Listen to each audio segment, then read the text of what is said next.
Pushpa 2 cinema release నాడు అచ్చం సినిమాల హీరో లెక్కనే చీరలు ఏషాలు కట్టుకొని టాకీస్లకు వచ్చి అభిమానం చూపెట్టుకున్నారు చాలా మంది ఫ్యాన్స్.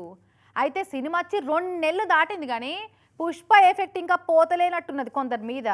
ఉత్తరప్రదేశ్లో కుంభమేళా నడుస్తుంది కదా, అగో అక్కడ అవుపడ్డాడు ఒక అభిమాని గిట్లా. టక్కున చూడంగానే అచ్చం ఒరిజినల్ పుష్పరాజును చూసినట్టే అనిపించిందిలే, కానీ దగ్గరికి వెళ్ళి చూడు రూపారి మంచిగా సేమ్ టు సేమ్ పుష్ప లెక్కనే డైలాగులు దంచుతుండు తమ్ముడేవలో. గాని ఉత్తరప్రదేశ్ ప్రయాగ్రాజ్లో నడుస్తున్న కుంభమేళ కాడ ఈ గెటప్ వేసుకొని తిరుగుతున్నట మనోడు. పుష్పరాజ్కు పెద్ద ఫ్యానే ఉన్నట్టుండు. పోత పోత చూసి తోవంట పోలీసు వాళ్ళు ఆపిర్రో మనోడే దిగిండో గాని వాళ్ళ ముంగటకి ఇట్లా ఓ డైలాగ్ వేసి అందరినీ సముర పెట్టి పోయిండు ఆడికెళ్ళి.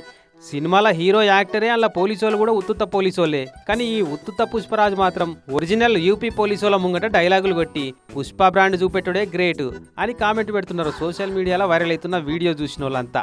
అదట్లా పెట్టు ఇక ఇజ్జుడు రోపారి. ఇంతకు ముందాయన పుష్పకు డూప్ అయితే ఈయనేమో సినిమాల షెకావత్ కు డూప్ అన్నట్టు.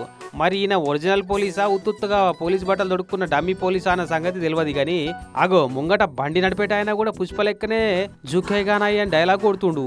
మొత్తానికి పుష్పమానియా ఇప్పట్లో తగ్గేదేలే అన్నట్టుంది కదా.